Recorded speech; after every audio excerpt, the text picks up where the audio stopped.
Hola, hola, muy buenas tardes, bienvenidos a esta sesión mensual del mes de agosto 2025. Muchas gracias por acompañarnos el día de hoy y la Asociación de Alta Dirección y Capacitación Continua de Enfermería Sociedad Civil les da la más cordial de las bienvenidas a este curso virtual Atención de Enfermería a Neonato en el estado crítico. Y bueno, pues el día de hoy vamos a presentar a nuestra enfermera especialista, a la maestra Reina Hernández Ortiz, quien nos va a dar este tema. Y bueno, pues les presento que seguramente ya muchos de ustedes la conocen, la han escuchado en otras disertaciones. Ella es enfermera líder neonatal, ella es enfermera de base, especialista neonatal en el Hospital General Pachuca, docente en la Asociación de Alta Dirección y Capacitación Continua de Enfermería Sociedad Civil, certificada en reanimación cardiopulmonar neonatal por el Centro Nacional de Equidad y Género y Salud Reproductiva, certificada en el ámbito profesional de enfermería infantil con un campo de competencia a nivel alto por el Consejo Mexicano de Certificación de Enfermería, diplomada en alta dirección y el proceso de administración y gestión de los servicios de enfermería, diplomada en el cuidado de enfermería a la persona con terapia de infusión intravascular y accesos vasculares, disertante nacional, entre muchas otras cursos que ha tenido, que ha tomado, al igual que diplomados. Maestra Reina, muchísimas gracias por acompañarnos el día de hoy y bueno, pues esperemos que podamos lograr la expectativa de cada uno de ustedes con el tema del día de hoy, atención de enfermería a neonato en estado crítico. Maestra, bienvenida. Muchísimas gracias. Adelante, por favor.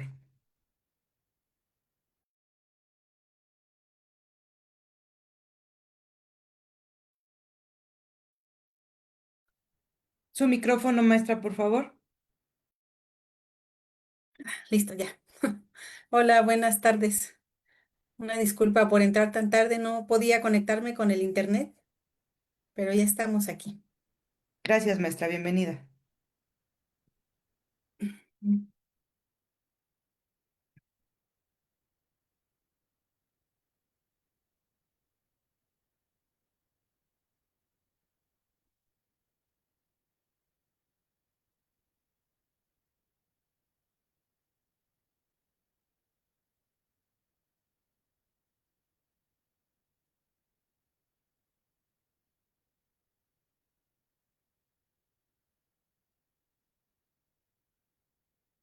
¿Se ve la presentación? Sí, maestra, sí se ve. Sí, ok. Bueno, hoy me corresponde hablarles un poquito de lo que es la atención al neonato en estado crítico. Como ya les comentó la maestra Islas, trabajo en el Hospital General de Pachuca y estuve muchos años a cargo de el servicio de UCIN, de UTIN, de pediatría. Actualmente estoy en otro servicio, pero pues tenemos un poquito de experiencia con los pequeños. Les voy a hablar acerca del tema. Cualquier duda, pues por favor me hacen sus preguntas y al final les contestamos.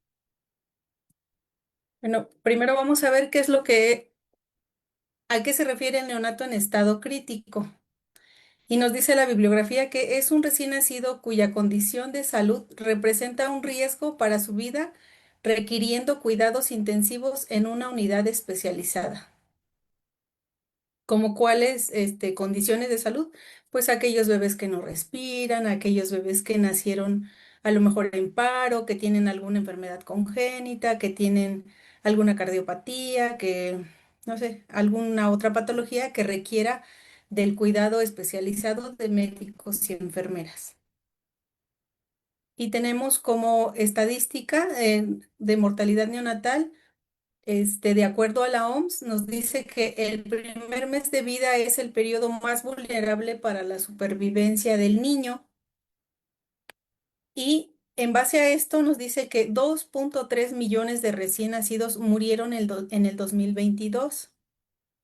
Las muertes neonatales han disminuido en un 44% desde el año 2000. Esto es en base a que ha habido un incremento en los conocimientos de reanimación neonatal. Sin embargo, nos dice que en 2022 casi la mitad de todas las muertes de niños menores de 5 años ocurrieron en el periodo neonatal.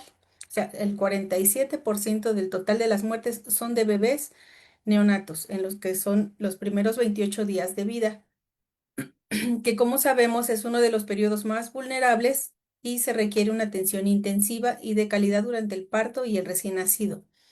También nos dice la bibliografía que las muertes no han disminuido en un alto porcentaje porque si bien se tiene el conocimiento en el momento del nacimiento, hay muchas fallas en el momento posterior al nacimiento, o sea, en la atención neonatal en una unidad de cuidados intensivos e incluso en la casa de los niños, ¿no? Entonces es importante la educación para los padres en relación a los cuidados de los bebés. Y en este momento, pues vamos a hablar de lo que nosotros como enfermeras vamos a hacer en el área de cuidados intensivos. Tenemos como principales causas de muerte en el recién nacido, número uno, la prematurez. En segundo lugar, la asfixia perinatal. Tercero, traumatismos obstétricos, llamados ahora lesiones asociadas a a las vías del nacimiento, que pues no, sigue siendo un trauma obstétrico, ¿no? Como cuarta causa de muerte son las infecciones neonatales y como quinta causa anomalías congénitas, como cuáles, en primer lugar, cardiopatías, defectos del tubo neural, labio y paladar hendido y síndrome de Down. En relación a la prematurez, tenemos patologías que son mucho más específicas en los niños prematuros, como es el síndrome de dificultad respiratoria, la displasia broncopulmonar, que es consecuencia del síndrome de dificultad respiratoria, la retinopatía del prematuro, que es específica en el prematuro, y la enterocolitis necrotizante. Y aquí tenemos como primer tema la prematurez, es lo que vamos a ver el día de hoy, como primer causa de muerte, la prematurez y las patologías que se relacionan con ello. Como definición tenemos, de acuerdo a la OMS, que la prematurez se refiere al nacimiento de un bebé antes de las 37 semanas de gestación, o sea, los 28, la- antes de las 37 semanas de gestación, y un neonato son los primeros 28 días de vida. ¿Cómo clasificamos al prematuro? Bueno, se puede clasificar en tres diferentes tipos, que son el prematuro extremo, son los muy chiquititos, menos de 28 semanas de edad gestacional. Los muy prematuros están entre 28 y 32 semanas y los prematuros moderados a tardíos, que son entre las 32 y las 37 semanas. ¿Qué características tienen los prematuros? Es muy importante que conozcamos las características de los bebés y dependiendo de ello, pues son los cuidados que nosotros como enfermería o como personal de salud vamos a proporcionarles. Primero tenemos, perdón, que los bebés tienen regularmente un peso menor a 2.500 gramos, que su piel es delgada, lisa, traslúcida y brillante cuando son muy prematuros. Tienen menor cantidad de grasa subcutánea. ¿Y qué nos conlleva con esto? Pues que va a haber más pérdida de calor porque son muy pequeños, porque la cantidad de grasa es la que nos da el, el control térmico. Ellos tienen menos, entonces va a haber termolabilidad. Tienen vello más fino que desaparece con el tiempo. La relación cabeza-cuerpo está desproporcionada. Hay inmadurez de los órganos. ¿Y qué pasa con ello? En la inmadurez de los órganos, bueno, pues tenemos a los niños que son propensos al síndrome de dificultad respiratoria, a una enfermedad hemorrágica del recién nacido, a que se nos infecten los bebés. Tenemos pequeño volumen para pequeño volumen de sangre. Esto nos puede dar la anemia y la vulnerabilidad a la hipoglicemia. Esto es relacionado pues con el grado de necesidad de oxígeno y de calor. Si no, cuidamos esos aspectos, nuestro bebé va a bajar su glucosa. En cuanto a que tienen, bueno, más adelante lo vamos a ver. Tenemos las medidas especiales durante la reanimación neonatal. Todo el cuidado referente a los cuidados intensivos inician desde el momento del nacimiento. Si bien ahorita no vamos a hablar de lo que es la reanimación, sí vamos a hablar de lo que sucedió antes en la reanimación que no se hizo y que ahora pues tenemos a nuestro bebé en una unidad de cuidados intensivos.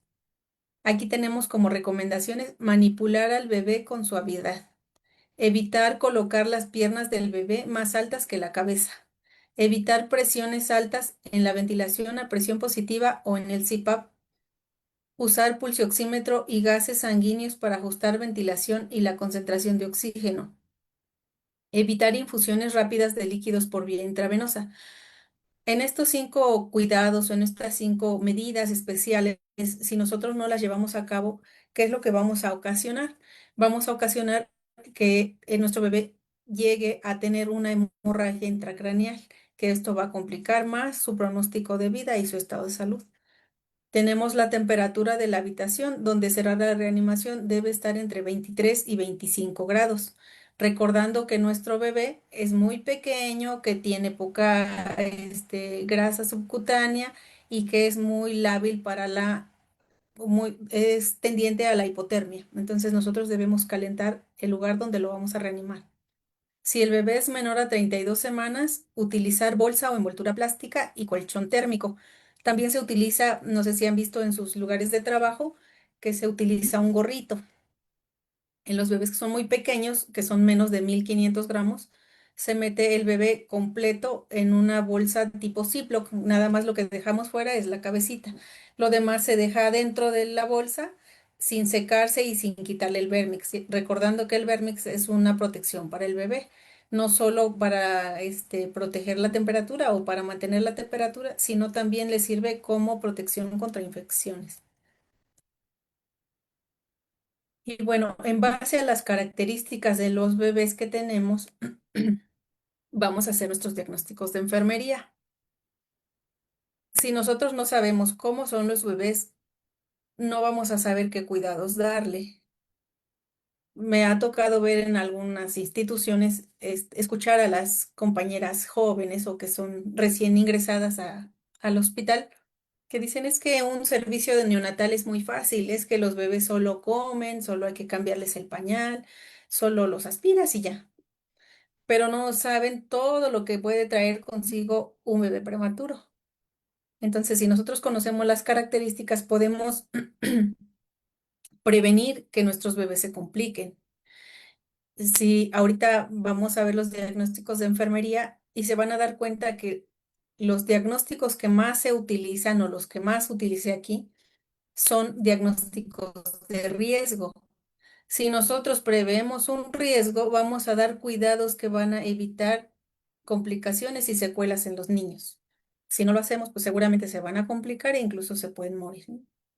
Tenemos como el primer diagnóstico de enfermería, riesgo de disminución de la temperatura corporal neonatal.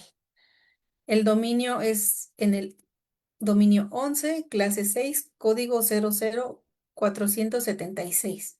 ¿Por qué utilicé este diagnóstico? Bueno, vamos a identificar los factores de riesgo. Nos dice que como factor de riesgo para estos bebés es que la sala de partos esté con una temperatura inferior a 25 grados, que el baño temprano se realice en el recién nacido, recordando que a los recién nacidos no se deben bañar hasta posterior a las 24 horas. ¿Esto para qué? Pues para que nuestro bebé empiece con la regulación de la temperatura, una adaptación al medio. Si nosotros lo bañamos antes, va a causarle una hipotermia. En los niños más pequeños, incluso, por ejemplo, los prematuros, podría ser que el baño se retrase aún más de las 24 horas. Tenemos el conocimiento inadecuado del cuidador sobre la prevención de la hipotermia. Si nosotros como personal de salud no sabemos que un prematuro es muy posible que se enfríe, no lo vamos a cuidar. Tenemos también el contacto inadecuado piel con piel inmediatamente después del nacimiento. Bueno, si nuestro bebé nace con dificultad respiratoria y es necesario que se realice una reanimación neonatal, pues va a ser casi imposible que lo pongamos piel a piel con la mamá. Lo vamos a llevar directamente a la cuna radiante y se va a perder ese apoyo de la mamá que le podría dar calor al bebé. Tenemos la población en riesgo, son bebés con bajo peso al nacer, neonatos reanimados sin aparatos de reanimación térmica. Aquí se refiere, por ejemplo, a la cuna de calor radiante, al colchón térmico, el calentar la sala. Tenemos qué población otra en riesgo, pues neonatos con APGAR bajo. Cuando nuestros bebés tienen un APGAR bajo, van a tener mayor necesidad de calentarse y van a gastar oxígeno y van a gastar glucosa y pues se nos van a complicar. Tenemos neonatos prematuros, como ya lo vimos, por sus características van a tener tendencia a la hipotermia. Y condiciones asociadas, bueno, tenemos la hipoglucemia y la sepsis. ¿Qué resultado pretendemos obtener con nuestros cuidados? Es la termorregulación del neonato. Hasta aquí todo va bien. Si se escucha, si le entiende. Sí se escucha, maestra. Ok. Bueno, tenemos otro diagnóstico de enfermería que es relacionado al anterior, sin embargo, no es lo mismo. Es en base a la temperatura, pero en el otro, como veíamos, era riesgo de hipotermia.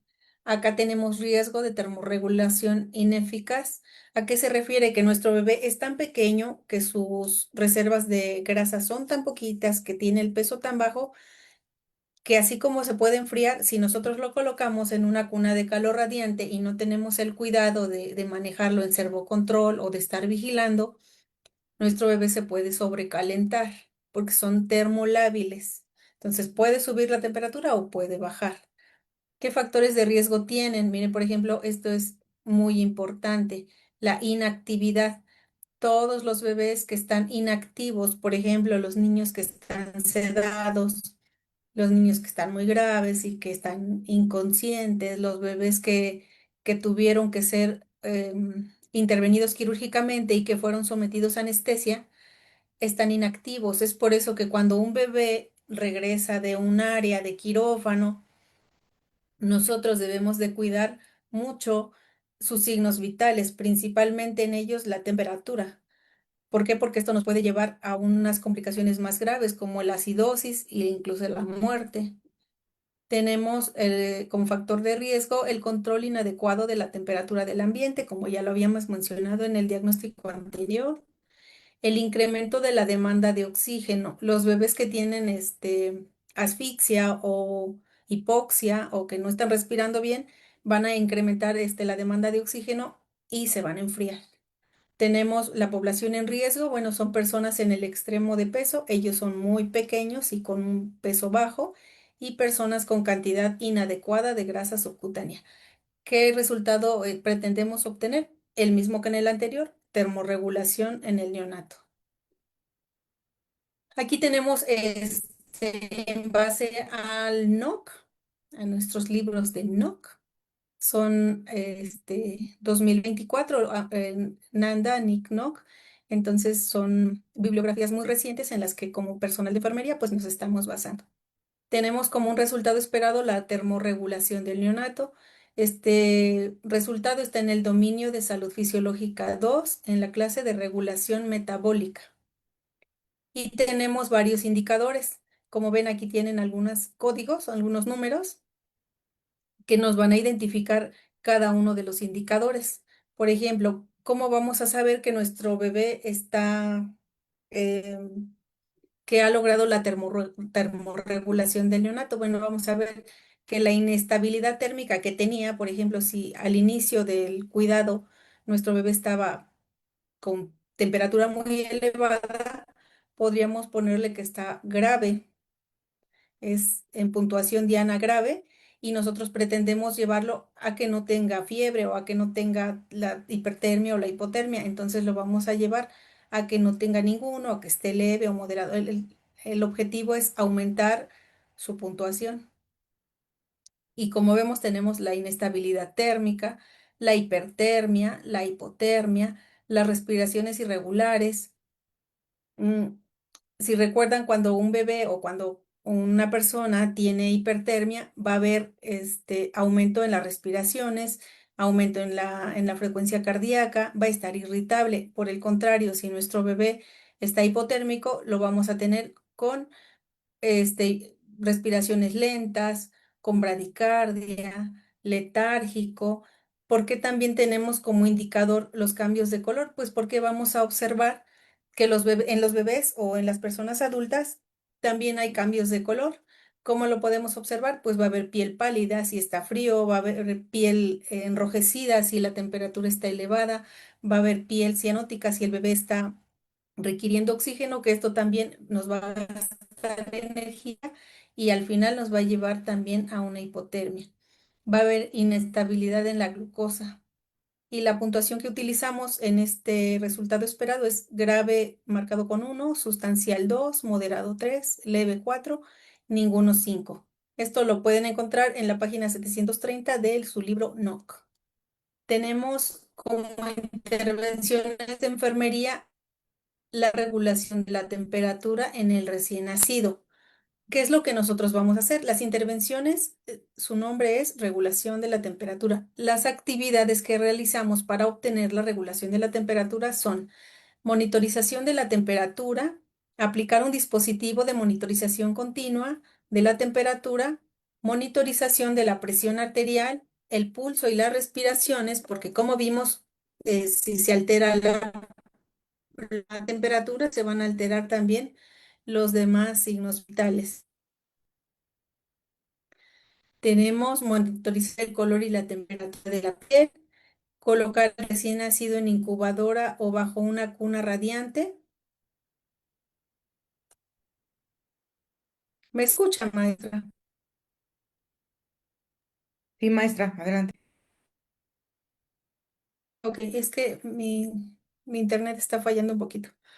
Tenemos colocar al recién nacido en incubadora o bajo una cuna radiante, envolver a los recién nacidos de muy bajo peso al nacer y colocar un gorro, mantener la humedad de la incubadora al 50% para evitar la pérdida de calor por evaporación. He visto en muchas instituciones que ya no utilizan el reservorio para la humedad. Es muy importante que sí se utilice, ya que si nosotros estamos proporcionando calor sin humedad, lo que vamos a hacer es secar la piel del bebé y ocasionar que haya una dificultad en la termorregulación de la piel. Tenemos que ajustar la temperatura a las necesidades del lactante. Otro diagnóstico de enfermería que podríamos utilizar en un prematuro en base a sus características físicas es el riesgo de infección. Y no es porque repitamos todos los mismos diagnósticos o porque no nos sepamos otros, sino porque todos los bebés que son prematuros tienen el riesgo de infección, el riesgo de hipotermia, el riesgo de termorregulación ineficaz. Y si nosotros no lo llevamos a cabo, los vamos a complicar y nos vamos a complicar nosotros con mucho más trabajo. ¿Qué factores de riesgo tenemos? Una respuesta inmunitaria deficiente. Si nuestro sistema inmune del bebé está deficiente, obviamente que cualquier bicho, cualquier bacteria que esté en el servicio o por mala técnica de lavado de manos o por X situaciones, nuestros bebés se pueden infectar, ya sea también por riesgos en la mamá, infecciones de vías urinarias, ruptura de membranas. ¿Qué condiciones asociadas tenemos? La ruptura de membranas y la ruptura prolongada de membranas. En este caso, pues el riesgo de infección va a ser mucho mayor. Entre más horas haya pasado de que las membranas se rompieron, va a ser mucho más probable que el bebé se infecte. ¿Qué resultados esperados pretendemos obtener? Bueno, severidad de la infección en el recién nacido. ¿Qué es lo que nosotros vamos a tener como indicadores? Son bastantes y como van a ver ahorita, no es un simple diagnóstico de riesgo de infección, es todo esto que está aquí es lo que nosotros como personal de salud de un área crítica es lo que nosotros cuidamos. Nosotros no esperamos a que el bebé o a que nuestro paciente presente un dato que nos esté diciendo que ya está enfermo o que ya tiene algo.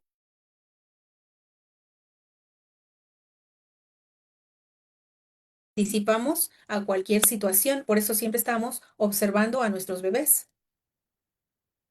Tenemos inestabilidad térmica, hipotermia, taquipnea, taquicardia, bradicardia, arritmias, hipotensión, hipertensión, palidez, cianosis, diarrea, distensión abdominal, intolerancia a la alimentación, letargia, irritabilidad, convulsiones, temblores, llanto agudo, erupción, conjuntivitis, onfalitis, colonización de hemocultivos, infiltrados en la radiografía de tórax, elevación del recuento leucocitario, disminución del recuento leucocitario. Son demasiados indicadores los que nosotros tenemos que estar pendientes y con uno o dos datos que tenga este bebé es muy posible que ya esté infectado. Por ejemplo, nosotros tuvimos una compañera en epidemiología, la enfermera Betty, que ella todos los días pasaba a áreas pediátricas y nos decía sus bebés con fiebre, con presencia de secreciones en los ojos, con hipotermia, con algún dato, nada, ¿no? Entonces, es cualquier dato que nosotros observemos es inmediatamente tomar laboratorios y si es necesario, pues empezar el aislamiento de nuestros bebés. Como puntuación tenemos grave 1, sustancial 2, moderado 3, leve 4, ninguno 5. Estas puntuaciones pues se le dan a cada uno de los indicadores que nosotros consideremos que son los que vamos a evaluar y pues se suman, ¿no? Tenemos como intervenciones de enfermería la protección contra las infecciones. Tenemos las medidas de precaución estándar en el manejo del recién nacido, el lavado de manos en los 5 momentos, monitorizar signos y síntomas de infección sistémica y localizada, vigilar el recuento leucocitario, vigilar técnicas de aislamiento adecuadas si es necesario. Como les comentaba, no siempre esperamos a tener resultados del laboratorio. Muchas veces nosotros lo que vemos es la clínica del bebé. En mi servicio estaba, en el día neonatal, la doctora con la que trabajaba o con la que hacía equipo hacía muy buena valoración clínica, entonces antes de que el bebé tuviera resultados del laboratorio, ella ya estaba iniciando aislamiento, tratamiento, en base a sus signos clínicos, a sus datos clínicos, que empezó con hipoglicemias, que empezó con disglicemias, con variaciones en la temperatura, con irritabilidad, con que empezó a vomitar, que no tolera la leche, que se está distendiendo. Entonces son muchas cosas las que podemos hacer con estos bebés. También se notifica la presencia de infecciones al personal de control de infecciones y notificar los resultados de cultivos positivos al personal de control de infecciones. Otro diagnóstico de enfermería que tenemos para un bebé prematuro que aún no tiene nada, que solo es prematuro y por eso está con nosotros, es riesgo de lesión por presión en neonatos. ¿Qué factores de riesgo tenemos? Bueno, el acceso inapropiado a suministros apropiados de fijación. Por ejemplo, acá dice conocimiento inadecuado del cuidador del uso apropiado de los materiales adhesivos. Como recordamos, ya no se utiliza la tela adhesiva o cualquier material que sea demasiado agresivo para los bebés. Utilizamos los apósitos transparentes, utilizamos el duoderm para cuando se utiliza el CPAP, se pone la naricita, se pone la bigotera para colocar el sensor en el oxímetro en el pie del bebé, podemos colocar también duoderm antes de colocar el sensor para que no se lesione la piel. Tenemos como otro factor de riesgo el conocimiento inadecuado del cuidador sobre factores modificables, es lo que ya les mencionaba, la fricción con la superficie.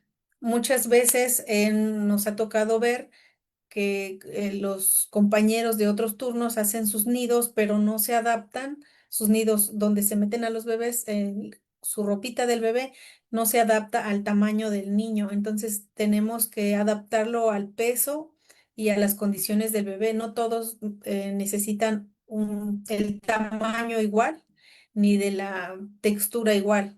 Muchas veces eso es lo que hace que nuestros bebés se lesionen porque sus nidos están muy pequeños o demasiado duros, demasiado cerrados. Entonces están lastimando sus piernas, están lastimando los taloncitos o colocan, por ejemplo, el rosier en los bebés que ya están intubados pero no los movilizan, o su rosier es demasiado rígido y va a ocasionar que se lesione la piel. Tenemos como factores de riesgo internos la piel seca, la hipertermia, el deterioro de la movilidad física, el desequilibrio hidroelectrolítico. ¿Qué población en riesgo tenemos? Pues nuevamente, bebés con bajo peso al nacer o recién nacidos con menos de 32 semanas de gestación y los recién nacidos que están en las unidades de cuidados intensivos, intensivos o intermedios neonatales. ¿Qué resultado queremos obtener? Bueno, es el control del riesgo en lesión por presión. ¿Qué indicadores vamos a tomar en cuenta? Bueno, identifica los factores de riesgo para el desarrollo de úlceras por presión. Identifica los signos y síntomas de las úlceras por presión. Comprueba si hay enrojecimiento de las prominencias óseas. Utiliza ropa de cama ajustada. Utiliza estrategias eficaces para controlar la humedad de la piel. Reduce la exposición de la piel a la orina. Es importante que cada 3 horas cambiemos el pañal de los bebés. Verificamos que nuestro bebé no esté mojado, verificamos también, aprovechamos y verificamos el perímetro abdominal, verificamos que no haya lesiones, que no haya enrojecimiento. Monitoriza el edema corporal. Entre más edema tenga nuestro bebé, pues más riesgo de lesión va a tener porque la piel se hace más delgada. Tenemos cambio de postura al menos cada 2 horas, cada 2 o 3 horas, dependiendo en su institución. Mm, Como recomendación son 2 horas, pero si su institución es pública y toman signos cada 3 horas, bueno, por lo menos cada 3 horas, no cada turno. Tenemos puntuación, nunca demostrado, con el número 1, raramente demostrado, número 2, a veces demostrado 3, frecuentemente demostrado 4 y siempre demostrado 5. ¿Qué es lo que vamos a hacer nosotros para prevenir las lesiones por presión? Vamos a realizar una inspección completa de la piel. Nosotros al valorar a nuestro bebé, ya sea dependiendo del área donde estén y de la cantidad de personal que tengan o del estado de salud del bebé, pues va a ser cada hora, cada 2 horas, cada 3 horas. ¿Qué es lo que vamos a hacer? Vamos a verificar completamente a nuestro bebé signos vitales, color, perímetros, el cambio del pañal, que la ropa esté adecuada, que sus accesos venosos estén funcionales. Entonces, realizar una inspección completa de la piel, identificar los factores de riesgo, documentar el estado de la piel al ingreso diariamente, utilizar una herramienta de evaluación de riesgos para monitorizar los factores de riesgo como la escala de Braden. Girar cada 1 o 2 horas, dependiendo del estado de salud del bebé. Hay bebés que están demasiado graves, muy inestables y que tienen indicado manipulación mínima. Entonces, no vamos a cambiar la ropa cada turno, no vamos a cambiar el nido porque no me gustó ese nido. El hacer ese tipo de cambios fuera de beneficiar al bebé, pues vamos a dañarlo, pero neurológicamente. Tenemos mantener la ropa de cama limpia, seca y sin arrugas y utilizar camas y colchones adecuados según corresponda. Aquí tenemos la escala de Braden, que es lo que nos evalúa: percepción sensorial, exposición a humedad, actividad, movilidad, nutrición, fricción y cizallamiento. Y lo vamos a evaluar con calificación de 1, 2, 3, 4, dependiendo pues del compromiso que tenga cada una de estos indicadores. Pero en este otro lado tenemos una escala modificada, adaptada a los neonatos. ¿Y qué es lo que evaluamos aquí? Bueno, nos dice que es la edad gestacional, la condición física general que se refiere a la edad gestacional, el estado mental, la movilidad, la actividad, la nutrición y la humedad. Entonces podemos utilizar la de Braden o la de Braden modificada, que es esta otra.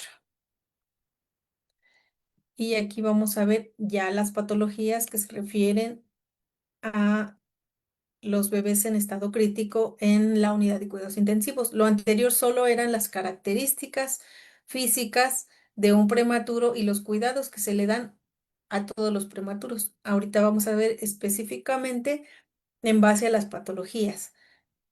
Como les comentaba al inicio, en las patologías asociadas a la prematurez tenemos como primer lugar síndrome de dificultad respiratoria, luego displasia broncopulmonar, retinopatía del prematuro y al final enterocolitis necrotizante. Como pueden observar, todas estas patologías del prematuro se relacionan al oxígeno. A la falta de oxígeno, por falta de oxígeno va a tener un síndrome de dificultad respiratoria, va a haber falta de oxígeno, si se prolonga por mucho tiempo, va a llegar a tener una displasia broncopulmonar. Si hubo hiperoxemia, podemos ocasionar una retinopatía del prematuro. Y si hay falta de oxígeno, vamos a tener afectación al intestino. Recordando que nuestro cuerpo es tan sabio que al haber falta de oxígeno, el cuerpo prefiere captar el oxígeno para cerebro, corazón, riñones, y lo que menos proporciona oxígeno es intestino. Entonces, el intestino es el que más sufre y por eso si han visto cuando a un bebé está comprometido en cuanto a la respiración, a veces se detiene un poquito la alimentación, a lo mejor un día, dos o hasta tres, dependiendo del estado de gravedad del bebé. ¿Por qué? Porque el intestino no va a estar funcionando adecuadamente y si nosotros lo alimentamos, vamos a ocasionar una enterocolitis necrotizante. Y bueno, tenemos primero el síndrome de dificultad respiratoria.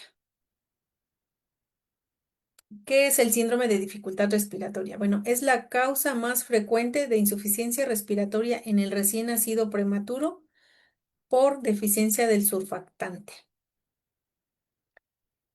La incidencia se presenta en el 90% de los recién nacidos menores de 28 semanas.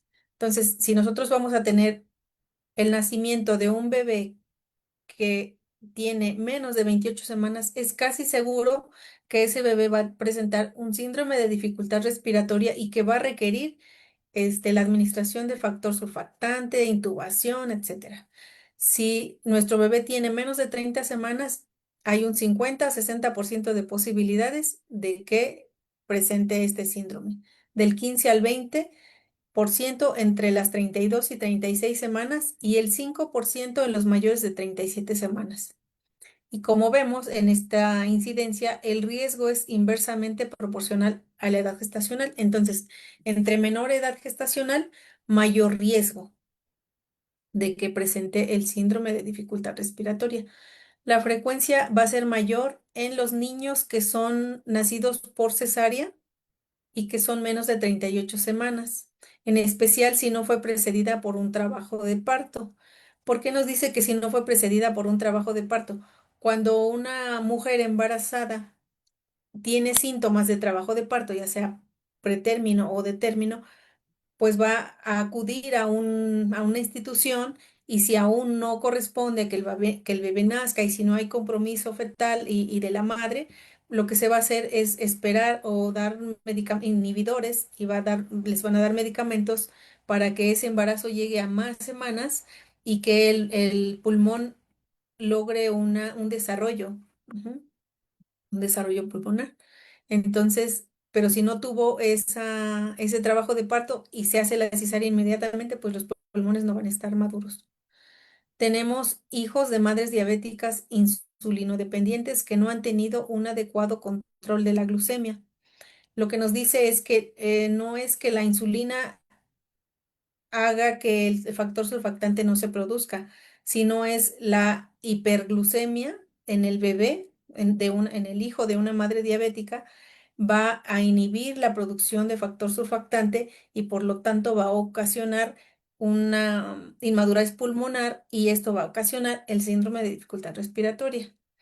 Tenemos también la hipoxia y la asfixia perinatal como factor de riesgo, y otro, los recién nacidos de sexo masculino. Son más débiles los bebés desde el momento del nacimiento. Tenemos la etiología. ¿Cuál es la causa el síndrome de dificultad respiratoria? Bueno, dice que la causa es el déficit del surfactante a nivel del epitelio alveolar. ¿Y qué es el factor surfactante? Bueno, el surfactante es una sustancia lipoproteica que se desarrolla y se libera en los pulmones a medida que progresa la edad gestacional. Por eso les digo que la relación es inversamente proporcional. Entre más pequeño sea el bebé, más riesgo de sufrir este padecimiento. Entre más grande sea el bebé, menos riesgo de padecer este síndrome.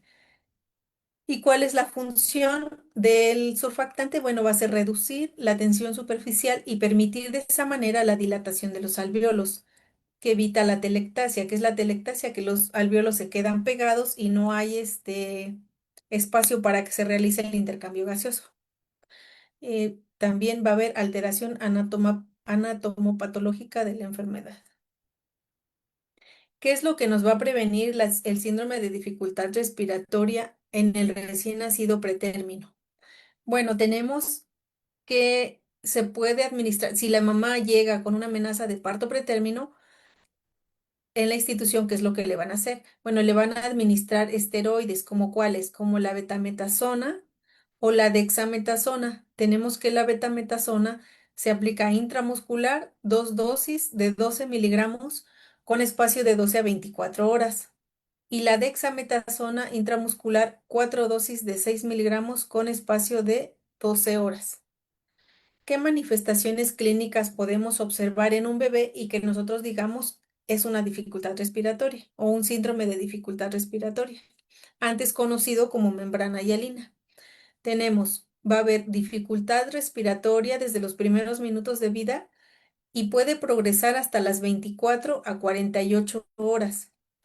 Vamos a ver en el bebé taquipnea o polipnea, respiración rápida en el bebé. Va a tener quejido expiratorio, va a haber incremento de trabajo respiratorio, aleteo nasal, retracción sifoidea e intercostal. O sea, va a tener todos los datos de dificultad respiratoria. Lo vamos a observar cianótico y puede presentar también apnea. ¿Qué auxiliares de diagnóstico tenemos?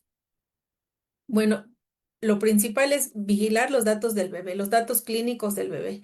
Posterior a eso, pues vamos a vigilar la saturación de oxígeno. Tiene que ser continua, tenemos que tener el oxímetro conectado al bebé desde el momento en que vemos que está presentando dificultad. Recuerden que se coloca en la manita derecha para vigilar la saturación de oxígeno y la cantidad de oxígeno que está llevando a cabecita y a cuello. Por eso se coloca en el lado derecho de la mano. Tenemos también la radiografía de tórax. Aquí lo que vamos a observar son atelectasias que presentan una apariencia granular fina, bilateral, o apariencia de vidrio esmerilado, o sea, como opaco, como opacidad, como los vidrios que ponen en los negocios para que no se vea hacia adentro y se ve opaco. Es un vidrio esmerilado. Tenemos la estabilización del recién nacido pretérmino. ¿Dónde va a iniciar? Pues en la sala de partos. Nos dice que en el recién nacido pretérmino no vigoroso se debe iniciar la reanimación neonatal en base a los lineamientos que establece la Academia Americana de Pediatría y la Asociación Americana del Corazón. Después del nacimiento, mantener la temperatura del bebé entre 36,5 y 37. Aquí dice 37, es según la guía de práctica clínica, pero en base al manual de reanimación neonatal de la octava edición nos dice que se debe mantener la temperatura entre 36,5 y 37,5 grados centígrados. Tenemos ¿qué más vamos a hacer? Utilización de oxígeno humidificado y calentado, basándose en la tabla objetivo de saturación en relación a los minutos de vida del bebé. ¿Cuánto debe tener al minuto? A los 2, a los 3, a las 4, a las 5. A los 10 minutos ya debe de haber alcanzado el 90% de saturación de oxígeno. Recordando que en el inicio el bebé lo vamos a encontrar acrocianótico y puede ser normal. Si su saturación al minuto está en 65, 60%, es normal. Si va aumentando a los 2 minutos 65, a los 3 70, entonces nuestro bebé se está adaptando y está bien. Pero si la saturación es mucho más baja de lo que nosotros, de la saturación objetivo, entonces estamos viendo a un bebé con síndrome de dificultad respiratoria. ¿Qué es lo que podemos hacer para atender este tipo de padecimiento? Como les había comentado, la etiología del síndrome de dificultad respiratoria es que el factor surfactante hay, pero en menor cantidad. Y lo que pasa cuando no hay factor surfactante es que el alveolo se va a colapsar, se va a quedar pegado. El CPAP nasal, ¿qué es lo que hace? Que va a quedar, va a abrir el alveolo y va a dejar un espacio donde se va a mantener ahí el oxígeno, va a abrir y va a cerrar, pero no va a cerrar completamente, no va a permitir que el alveolo se colapse. Por eso se utiliza un CPAP nasal. Y tenemos que se utiliza los objetivos del CPAP para mantener la capacidad residual funcional pulmonar. Es lo que les decía, es ese espacio que no permite que se cierre. Tenemos apoyar el intercambio de gases, reducir la presencia de apneas, disminuir la dificultad respiratoria, reducir la lesión pulmonar que la ventilación invasiva pudiera causar. Se prefiere el uso del CPAP nasal a una intubación. ¿Por qué? Porque la intubación pues, nos puede causar más daño que el CPAP. Y tenemos que, en combinación con surfactante, se considera el tratamiento óptimo para el recién nacido pretérmino con SDR. O sea, no hay mejor tratamiento para un prematuro con síndrome de dificultad respiratoria que el CPAP nasal y el uso del surfactante.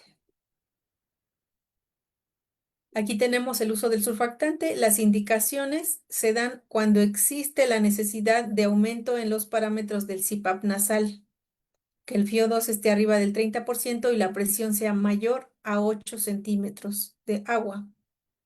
Si nosotros estamos dando toda esta presión, pero el bebé no mejora en la saturación, y si nosotros intentamos incrementar la presión, lo que vamos a hacer, vamos a causar un neumotórax. Entonces, ese bebé necesita surfactante. Sin surfactante, ese pulmoncito no va a funcionar. Tenemos la necesidad de intubación endotraqueal para lograr la estabilización. Si desde un inicio nuestro bebé prematuro no logró mejorar con la ventilación a presión positivo con bolsa y máscara y se tiene que intubar, ese bebé necesita también surfactante. Por eso no ha mejorado, porque su cantidad de surfactante es mínima. Tenemos incremento en los datos de dificultad respiratoria. La dosis, se da la primera dosis, como opción uno tenemos 200 miligramos por kilo por dosis de Poractat alfa, que equivale a 2,5 mililitros por kilo.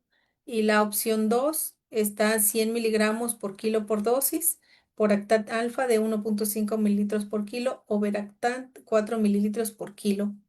La segunda y tercera dosis se pone una dosis y se valoran la segunda y la tercera. Si hay necesidad de aplicar una segunda, se administra a las 12 horas. Si hay necesidad de administrar una tercera, también a las 12 horas. Y no se puede aplicar más de 400 miligramos por kilo de el surfactante. ¿Qué medicación se le da a los bebés con SDR o síndrome de dificultad respiratoria? Se les da citrato de cafeína. A dosis de carga se inicia con 20 miligramos por kilo por dosis. La dosis de mantenimiento es de 5 a 10 miligramos por kilo por día. También se utilizan corticosteroides o esteroides recomendados en recién nacidos pretérmino que no pueden ser desconectados del ventilador después de la primera o segunda semana de intubación, que se va a administrar dexametasona a 0,05 miligramos por kilo por día. Budesonide está como indicada o se utiliza, pero no hay al 100% evidencias de que funcione.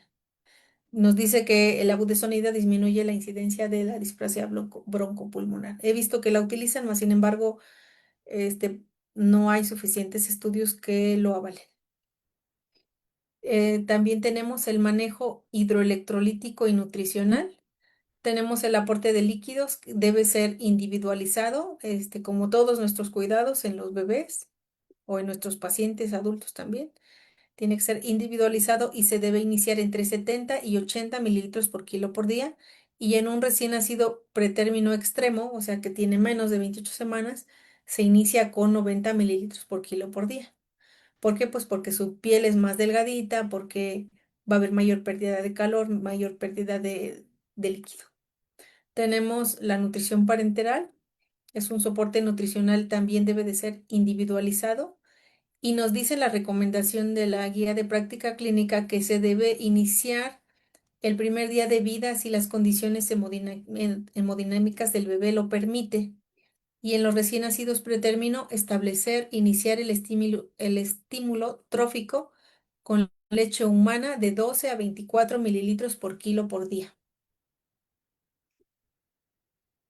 Tenemos como diagnósticos de enfermería, patrón respiratorio ineficaz, que está en el dominio 4 en la clase 4 con el código 32.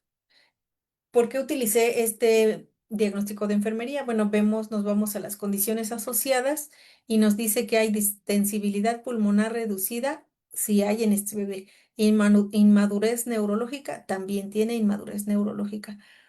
¿Qué características definitorias tiene el patrón respiratorio ineficaz? Bueno, hay cianosis, aleteo nasal, retracción subcostal, taquipnea y disminución de los ruidos respiratorios. Entonces, pues nuestro bebé sí tiene patrón respiratorio ineficaz en el caso de la patología de SDR. ¿Qué es lo que nosotros esperamos con las intervenciones que vamos a realizar? Pues una función respiratoria. Y tenemos otro diagnóstico de enfermería, deterioro del intercambio gaseoso. Este se encuentra en el dominio 3, en la clase 4, con el código 30. Y tenemos las características definitorias de este diagnóstico. Tiene color anormal de la piel. Nuestro bebé va a estar cianótico. Alteración del ritmo respiratorio. Hipoxemia, va a haber saturación baja. Tiene aleteo nasal, taquicardia, taquipnea. ¿Y cuál es la población que está en riesgo? Bebés prematuros. ¿De qué estamos hablando? De las patologías más frecuentes en los bebés prematuros. Entonces, también entra aquí. Tenemos factores relacionados como el patrón respiratorio ineficaz y la limpieza ineficaz de las vías aéreas. ¿Qué resultado esperamos? Bueno, una función respiratoria de intercambio gaseoso. ¿Qué resultado esperado pretendemos obtener? Bueno, es la función respiratoria intercambio gaseoso. El dominio es salud fisiológica 2, la clase cardiopulmonar E, y los indicadores van a ser los siguientes: presión parcial de oxígeno en la sangre arterial, presión parcial de oxígeno de dióxido de carbono en la sangre arterial, pH arterial, saturación de oxígeno y resultados de la radiografía de tórax. Esto pues todo lo vamos a encontrar en una gasometría arterial.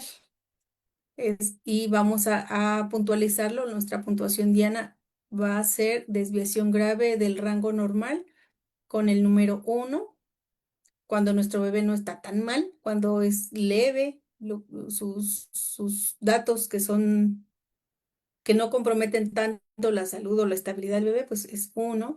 Cuando dice desviación sustancial del rango normal, 2. Desviación moderada del rango normal, 3.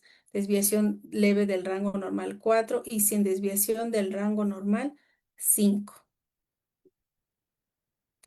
Tenemos otro resultado esperado, la función respiratoria, y lo tenemos con el número 415. Este resultado está en el dominio de salud fisiológica 2, en la clase cardiopulmonar E. ¿Qué indicadores vamos a tomar en cuenta para obtener este resultado? Bueno, que la saturación de oxígeno, la cianosis, inquietud, somnolencia, acumulación de secreciones, atelectasia, respiración jadeante, aleteo nasal, fiebre. Y la puntuación va a ser grave 1, sustancial 2, moderado 3, leve 4, ninguno 5. Por ejemplo, si nuestro bebé tiene de saturación de oxígeno 70, lo vamos a puntualizar con grave 1. ¿Y a qué lo vamos a querer llevar? Bueno, a que esté en leve o en ninguno, que nuestra saturación de oxígeno aumente a 90, 95. Esto pues en base a los cuidados que le vamos a dar. Por ejemplo, la posición neutral. Si es necesario, pues se coloca el rocier, que tenga el oxígeno suficiente, que esté calentado, que esté humidificado, que aspiremos secreciones, que su vía aérea esté libre, que la cantidad de oxígeno que se le proporciona sea la adecuada. En la cianosis, por ejemplo, si está muy cianótico, pues le vamos a poner grave. Si, no sé, las 2 horas con todos los cuidados que le hicimos ya no está cianótico, pues ya va a tener ninguno, número 5. Por ejemplo, en la acumulación de secreciones. A lo mejor tiene secreciones, no muchas, pero sí está ocasionando que la saturación de oxígeno baje. Por ejemplo, no sé, que tenga 85 de saturación. Tenía secreciones en la nariz. Lo aspiramos y ya no tiene secreciones. Va a aumentar a 90. Bueno, entonces ya está ninguno también. La telectasia, bueno, la telectasia no la vamos a modificar en 3 horas ni en un turno.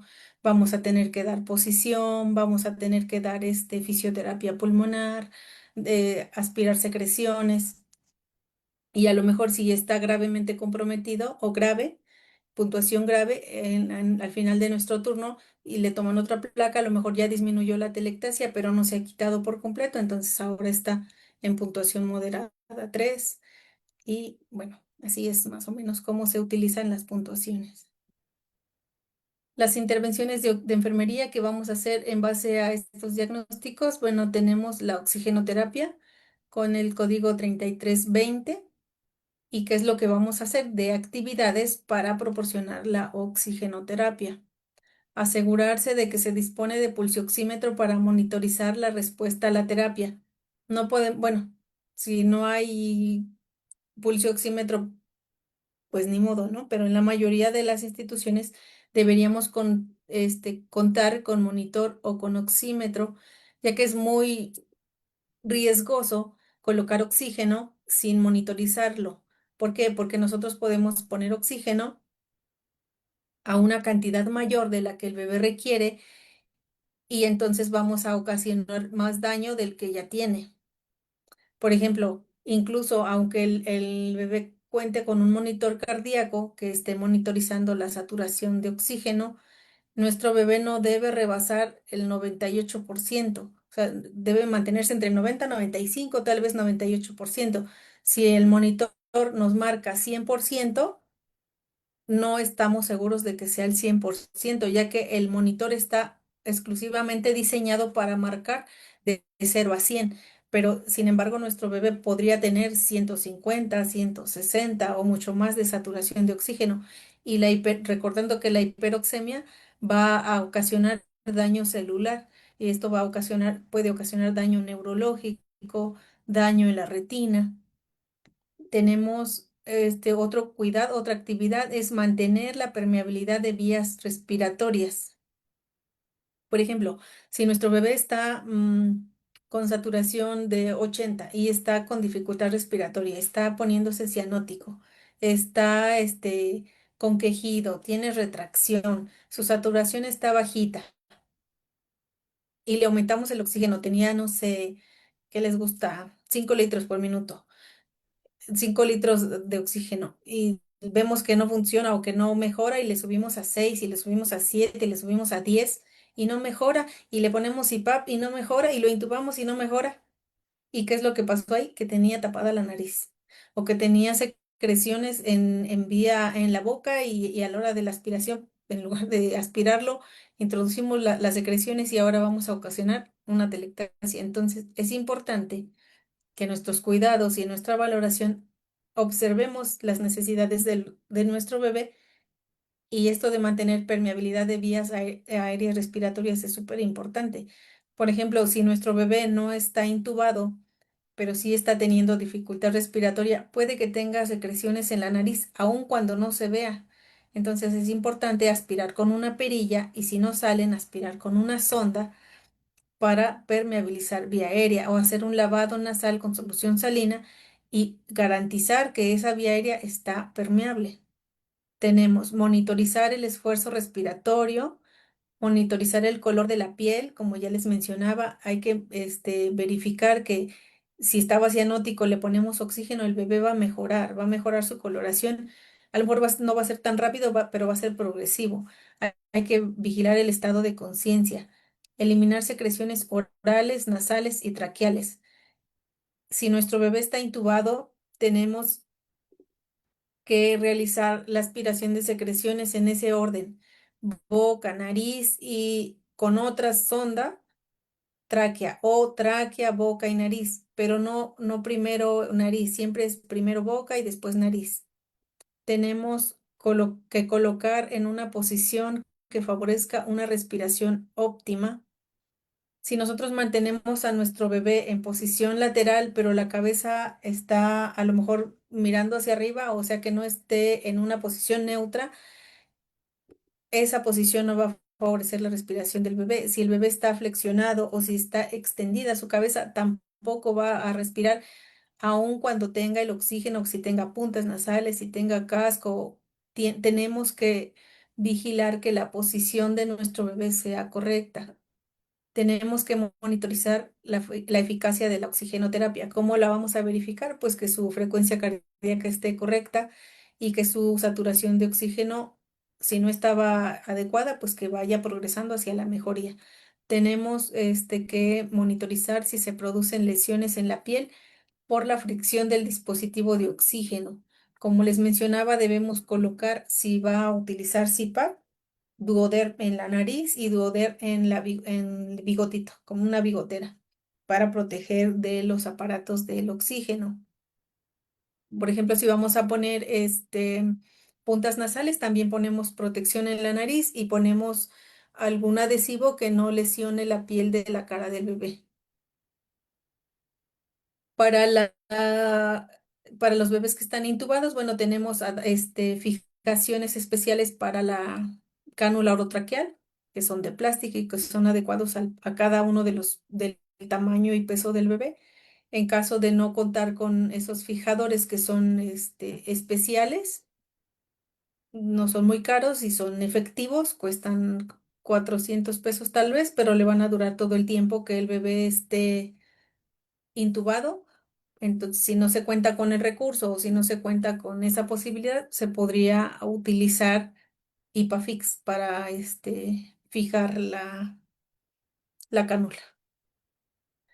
Otras intervenciones de enfermería, tenemos la aspiración de vía aérea con el código 3160. ¿Qué es lo que vamos a hacer para realizar esta intervención? Las siguientes actividades: lavado de manos, precauciones universales, que es utilizar bata, guantes, cubreboca, gogles si aplica en su institución, y el lavado de manos. El lavado de manos recordando los 5 momentos. Tenemos que determinar la necesidad de aspiración oral o traqueal. No vamos a hacer aspiraciones rutinarias en un bebé intubado. Tenemos que auscultar a nuestro bebé y si es necesario se aspira. Si no, no se aspira por rutina porque lejos de ayudar a nuestro bebé, lo vamos a dañar. Perdón. Tenemos que auscultar sonidos respiratorios antes y después de la aspiración pues valorar que realmente la aspiración fue correcta. Tenemos que utilizar un sistema cerrado de aspiración. Esto es cuando los bebés ya están intubados. De preferencia, se utiliza un sistema cerrado de aspiración. Si no se cuenta con él, bueno, pues se abre se desconecta la cánula, pero de preferencia no, porque podemos ocasionar una atelectasia al estar desconectando y conectando el ventilador. ¿Por qué? Porque el bebé está recibiendo cierta cantidad de presión y de repente la suspendemos, el bebé, el alvéolo, ¿qué es lo que va a hacer? Se va a colapsar. Entonces, deberíamos utilizar un sistema cerrado. Tenemos que seleccionar la sonda de aspiración de la mitad del diámetro interior del tubo endotraqueal. Si nuestro bebé ya está intubado y tenemos la necesidad de intubar y no tenemos un sistema cerrado de aspiración, o aun cuando lo tengamos, debemos de verificar que la sonda que va a aspirar no ocupe más de la mitad del total del diámetro del tubo, porque si nosotros introducimos una sonda que esté justa, o casi al mismo diámetro del tubo endotraqueal, vamos a obstruir el paso del oxígeno. Y entonces también, fuera de nosotros arreglar o mejorar el estado de nuestro bebé, lo vamos a empeorar, porque si nos tardamos nosotros mucho tiempo en aspirar, vamos a estar limitando el oxígeno en el bebé y vamos a estar causando una hipoxia, que esto nos va a dar secuelas neurológicas. Tenemos que monitorizar el estado de oxigenación del paciente, como pues con un monitor o con un pulso oxímetro, vigilando también la clínica, su coloración, su respiración.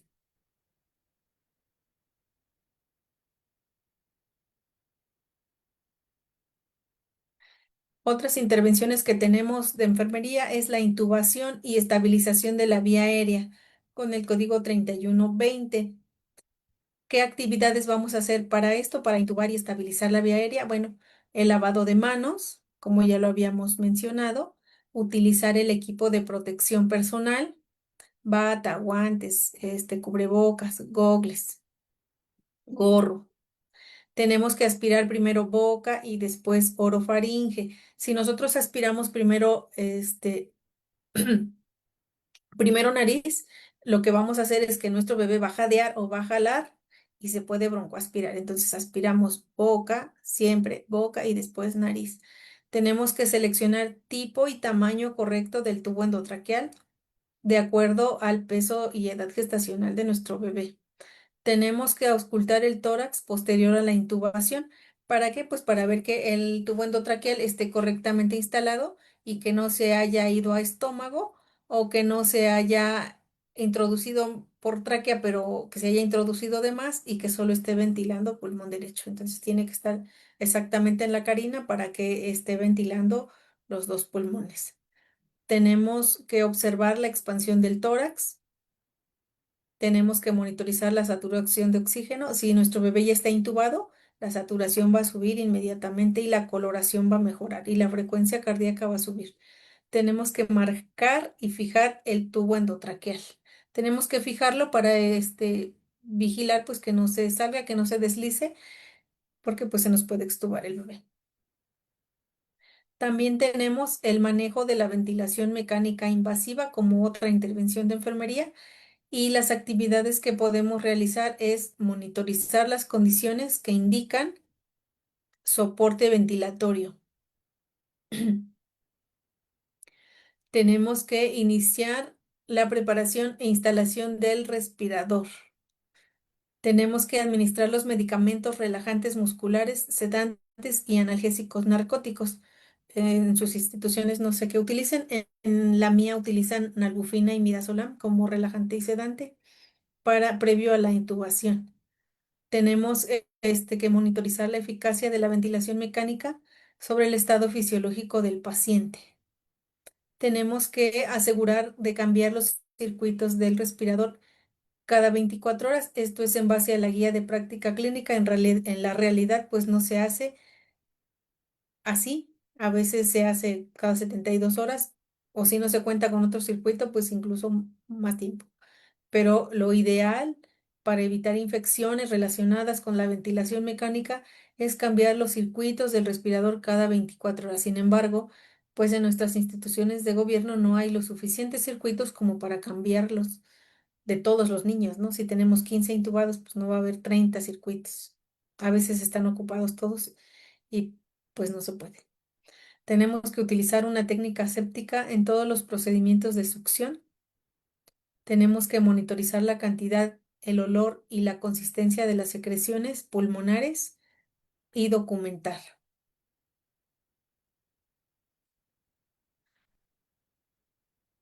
Y ahora vamos a hablar de otra patología que se relaciona con la prematurez.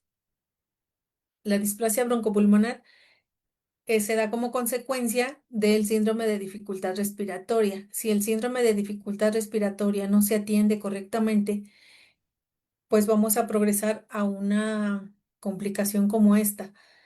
Y aun cuando el tratamiento se realice correctamente y cuando el manejo sea específicamente por especialistas en médicos y enfermeras, pues a veces las características del bebé o sí, su propio estado físico o de salud del bebé, pues no nos va a permitir que esto se evite.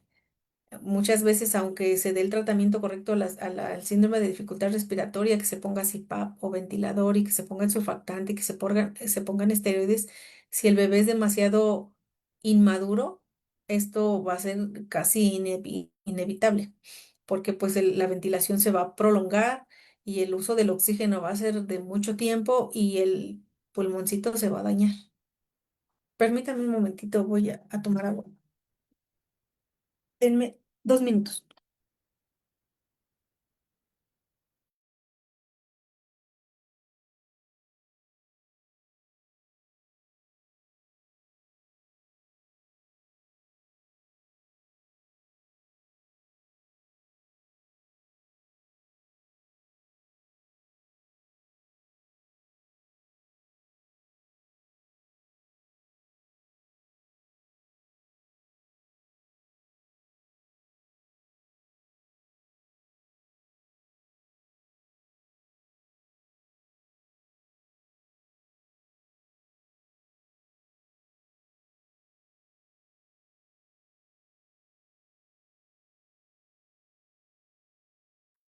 Está apagado su micrófono, maestra, perdón. Ahorita también lo que les quiero presentar. Listo. Bueno, tenemos que la displasia broncopulmonar es una enfermedad pulmonar crónica que se diagnostica cuando el lactante necesita oxígeno suplementario por más de 28 días al nacimiento. Es lo que les comentaba. Si el bebé es demasiado pequeño, es muy prematuro, por ejemplo, de 28 semanas, 30 semanas, difícilmente va a salir pronto.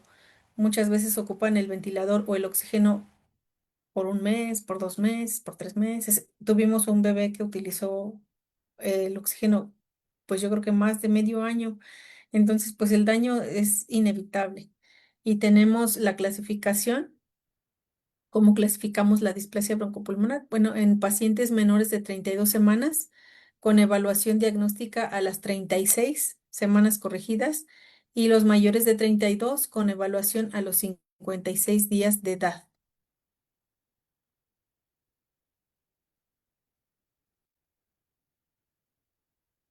Tenemos como recomendaciones las medidas prenatales para disminuir el riesgo.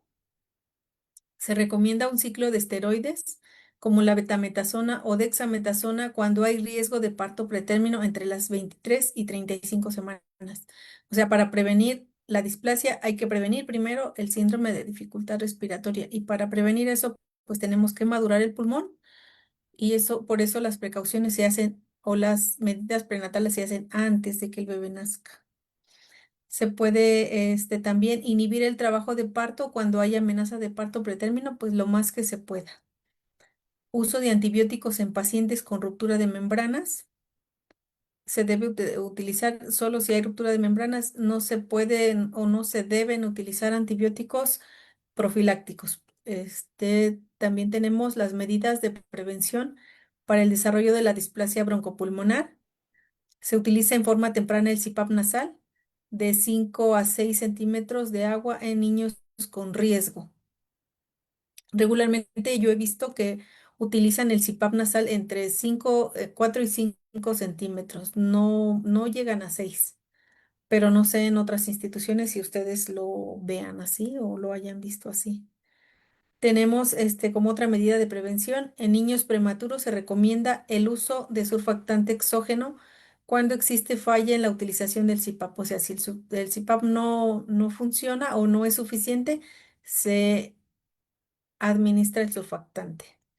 Tenemos que el uso de CPAP y surfactante es en el inicio temprano de aminoácidos. En la nutrición disminuye la incidencia de la displasia broncopulmonar. Más adelante vamos a ver lo de la nutrición. Bueno, nos dice que es muy importante. Si nuestro cuerpo no está nutrido, va a haber deterioro en las células, va a haber falla en toda la función del cuerpo. Entonces, un cuerpo nutrido va a ser un cuerpo sano, aun cuando nuestro bebé esté muy pequeñito. Tenemos recomendaciones. Se recomiendan medicamentos, como las santinas. Se utilizan en forma temprana la teofilina a dosis de 1 miligramo por kilo por dosis. cada 8 horas por vía oral o vía enteral, hasta lograr el retiro de la ventilación y ausencia de apneas en el recién nacido prematuro. Y tenemos la aminofilina a dosis de 4 a 6 miligramos por kilo intravenoso y mantenimiento de 1 a 2 miligramos por kilo por dosis, cada 8 horas. Le puse 9, pero son 8 horas.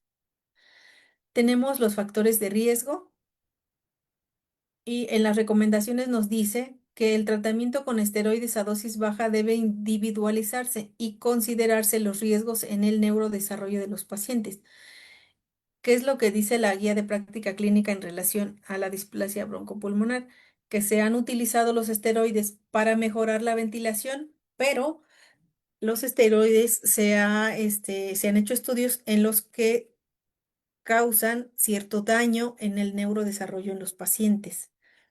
Entonces dice que tenemos las evidencias, dice la mayoría de los bebés que nacen antes de las 30 semanas han sido expuestos a inflamación por infección intrauterina ascendente o por ruptura de membranas. Por lo tanto, la inflamación en ausencia del suplemento de oxígeno y ventilación puede causar cambios similares a la displasia broncopulmonar en el pulmón fetal.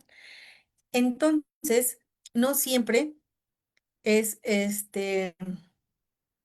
la displasia es consecuencia de una mala atención, digámoslo así, aunque se escuche feo, ¿no? No siempre es consecuencia de un mal tratamiento o de una mala intervención del personal de salud. Muchas veces es como respuesta o como resultado de una infección que estuvo desde el embarazo, o sea, de las infecciones que son infecciones de vías urinarias mal tratadas en todo el embarazo y que se llegan a ocasionar, pues, este síndrome. Permítanme.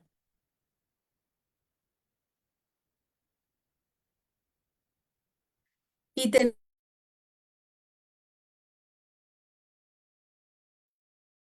tenemos los factores asociados a la displasia broncopulmonar, el sexo masculino, peso menor a edad gestacional y calificación de APGAR menor a 7.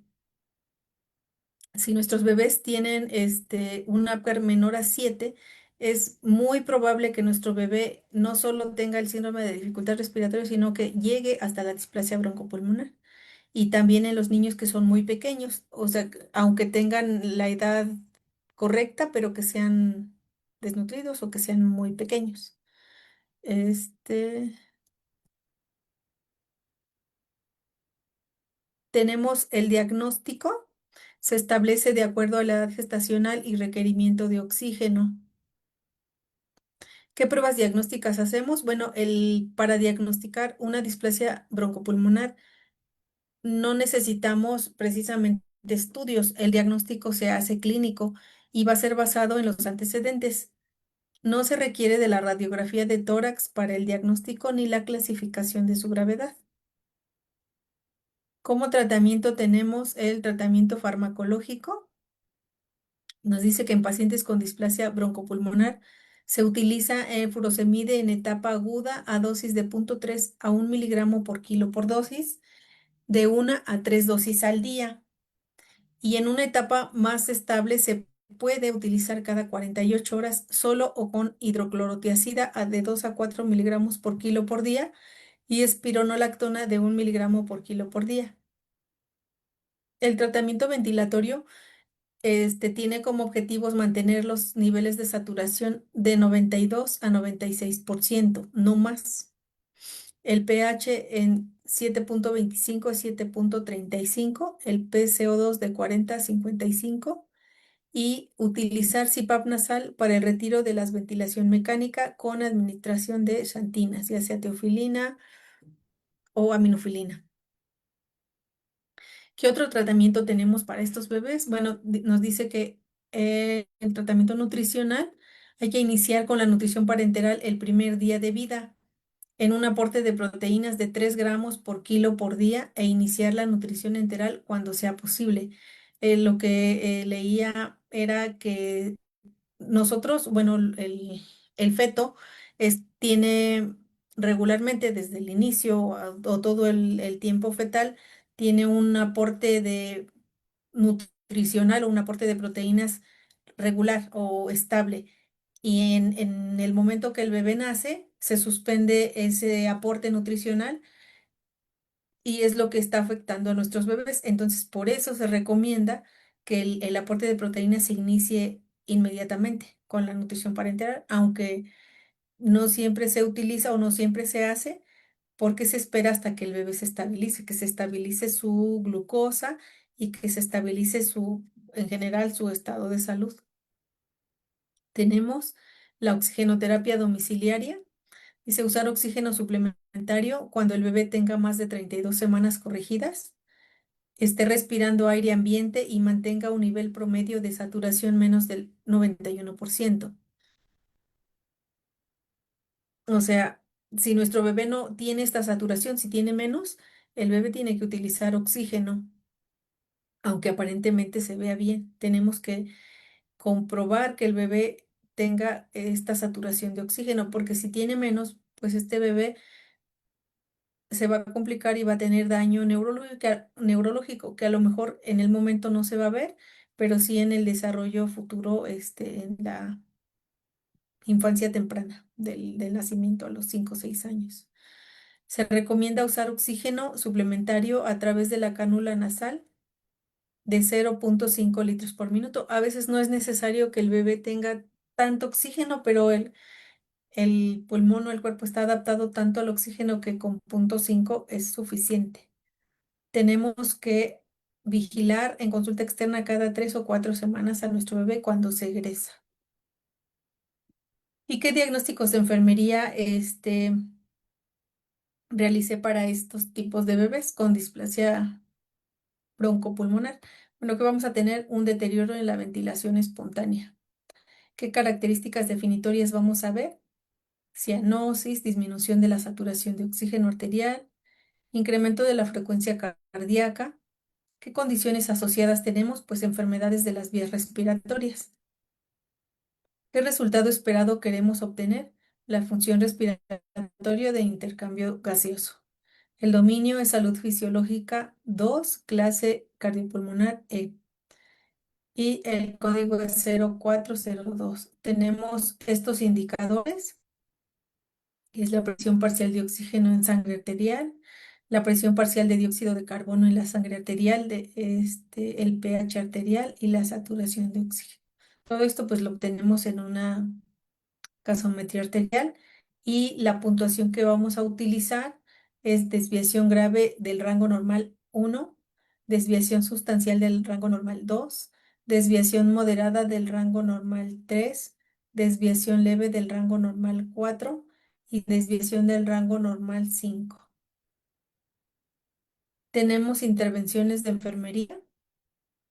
Nuestra intervención que vamos a realizar es monitorización respiratoria y es 3350.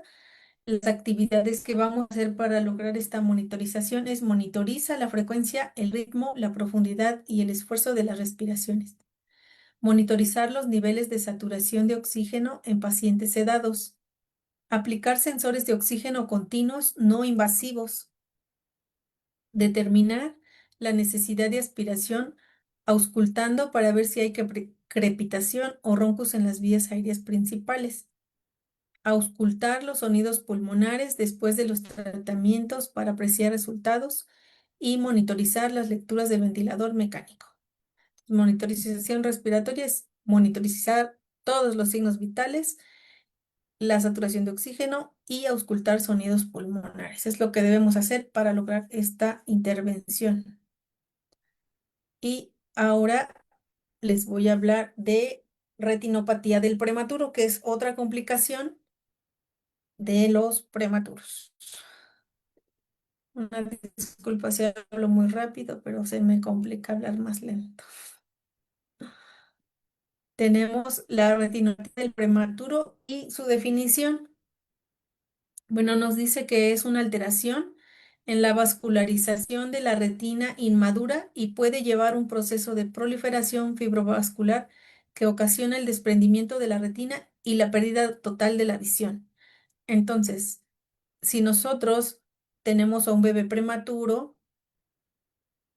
y no cuidamos todo, si no tomamos en cuenta todos los diagnósticos anteriores que ya hicimos y no llevamos a cabo todas las demás actividades y todas las intervenciones de enfermería y no cuidamos principalmente el oxígeno, podemos ocasionar una retinopatía. Digo, el bebé por sí mismo, por ser prematuro, tiene ese riesgo. Sin embargo, nosotros, con nuestros cuidados, podríamos ocasionar también una retinopatía.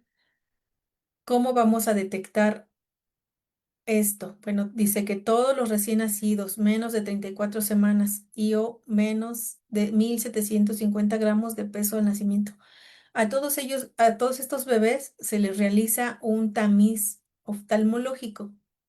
Lo realiza el retinólogo y se hace en en la primera semana o en los primeros días del bebé ahorita les digo cuándo. No, se me fue el dato, pero se tiene que realizar en todos estos bebés menores de 34 semanas y o menos de 1.750 gramos, porque son los niños que tienen mayor riesgo de padecerlo. ¿Y qué es lo que va a ocasionar en un niño, por ejemplo, muy pequeñito, de muy bajo peso, que estuvo intubado, que estuvo mucho tiempo, que tiene displasia, o sea, su pulmón no funciona? Y además lo vamos a dejar ciego o va a quedar ciego. Imagínense el tipo de pronóstico de vida para este bebé y para su familia.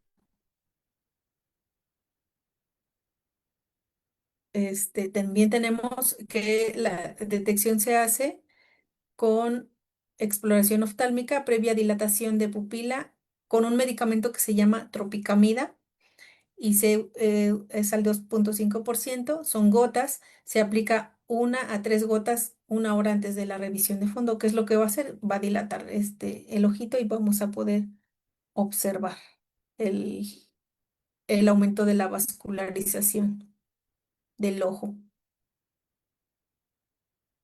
Tenemos durante la exploración utilizar medidas de bienestar y contención.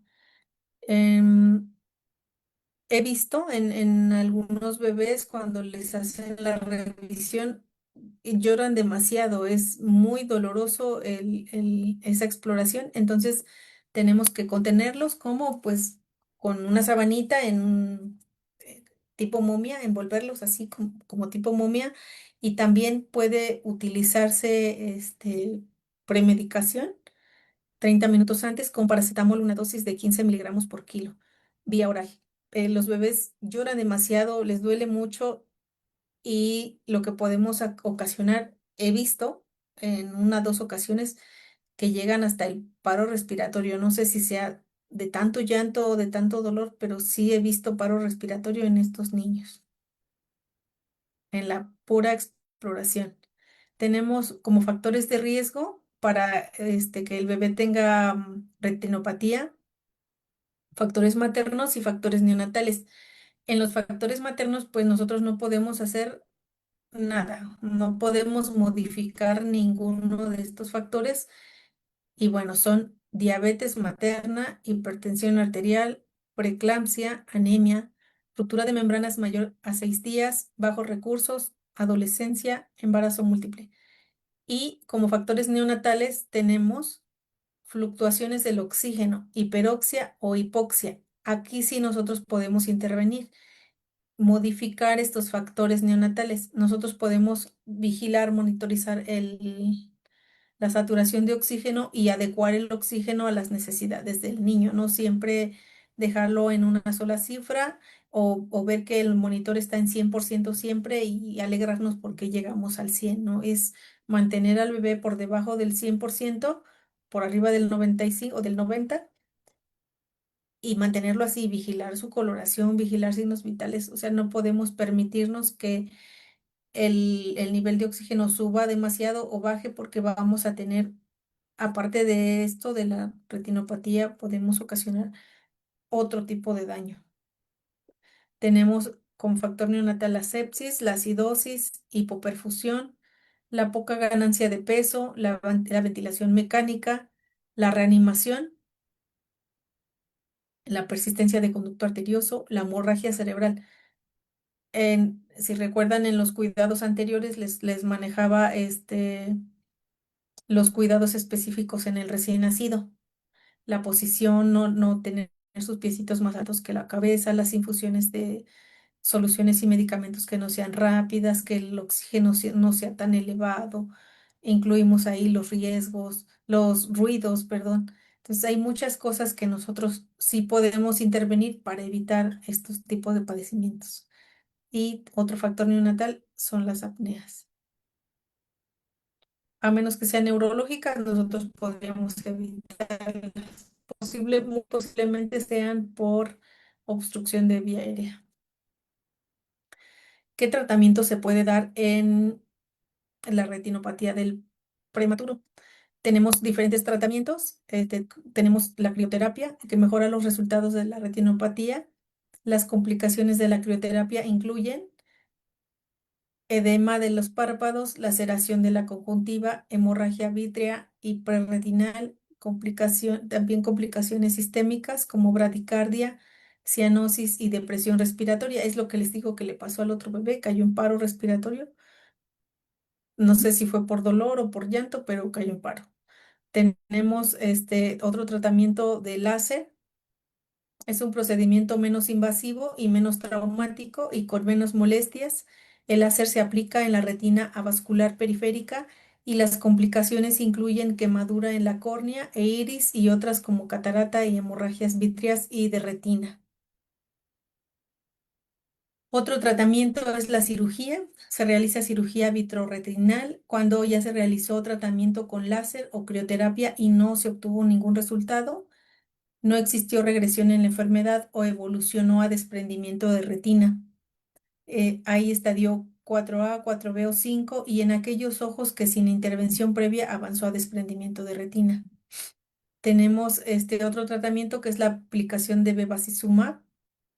Es un medicamento muy interesante, que es un fármaco antiangiogénico, es un anticuerpo monoclonal con acción antineoplásica. Este se empezó a utilizar en 2004 como medicamento para el cáncer de colon y bueno, actualmente se utiliza para el tratamiento de la retinopatía. ¿Qué es lo que hace en el ojo? Impide la vasoproliferación retiniana. Cuando hay retinopatía del prematuro, crecen muchos vasitos, muchos vasitos dentro del ojo que obstruyen la visión. Lo que hace el medicamento va a impedir que siga creciendo esos vasitos y que no obstruya la visión. Entonces, funciona en un bebé que tiene una retinopatía, pero cuando se detecta muy a tiempo. El tratamiento con bevacizumab intravitreal es superior a la fotocoagulación con láser para la retinopatía grado 3 plus zona 1.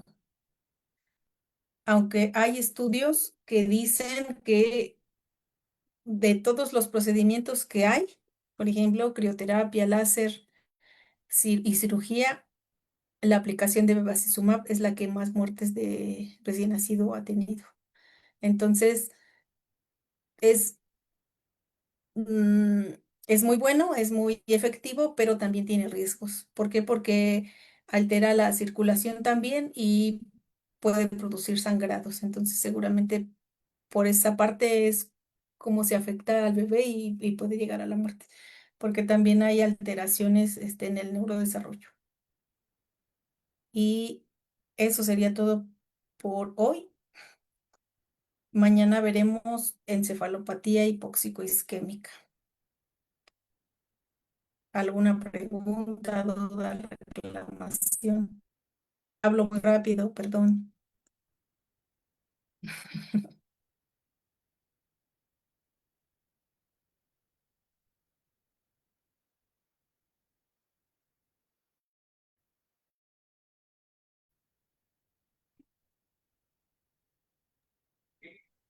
Dudas, preguntas, aprovechen a la maestra de todas estas patologías que hemos visto. Sin duda, creo que Yo dudo mucho que haya realmente preguntas porque ha dado un tema realmente muy completo en cuanto a todo lo que nosotros como profesionales de la enfermería sobre todo, pues debemos de realizar. Hemos estado por ahí revisando igual las preguntas en Facebook, si hubiera preguntas, no las hay, realmente hay solamente felicitaciones por un tema excelente, por un tema tan enriquecedor, por un tema que, bueno, pues está muy bien detallado en cuanto a lo que realmente tenemos que hacer los profesionales de enfermería. Y bueno, pues dice acá de este lado, muy interesante, gracias por compartir su amplia experiencia. Sin duda, maestra Fanny, creo que a veces lo más importante de un tema como estos y como muchos otros, pues es la experiencia profesional del desempeño que ha tenido, pues obviamente en este caso, pues la maestra sin duda ha tenido mucho trabajo en todos estos años, ¿no? Entonces, bueno, por acá dice la maestra Berta, dice la terapia inmunocional se utiliza para tratamiento de retina. Es una pregunta, maestra. Ajá, supongo que habla de la aplicación de bevacizumab. Ajá, es la inmunoterapia, pero no se utiliza como antiangiogénico, o sea, evita la proliferación de los vasos de retina. Esa es su función. Y si se utiliza, en mi hospital es el medicamento o el tratamiento de elección que se hace en los niños con retinopatía con grado uno, 2. Muy bien, gracias maestra. Bueno, esperemos que bueno, que haya contestado la maestra la pregunta tal cual. Y pues no, creo que no hay otras preguntas, maestra. Por lo tanto, bueno, pues le vamos a dar continuidad el día de mañana, porque bueno, todavía faltan algunas patologías que hay que revisar. Y bueno, pues no nos queda más que agradecerle el día de hoy su apertura, su colaboración con esta asociación. Y bueno, pues ya usted se dará tiempo de leer por ahí las excelentes recomendaciones que le han dado, pero sobre todo los muy buenos comentarios de este tema. Maestra, muchas gracias y para todos nos vemos el día de mañana a la misma hora, por favor, a las 5 de la tarde para darle continuidad a este tema. Gracias, maestra. Gracias a todos. Gracias. Excelente noche para todos.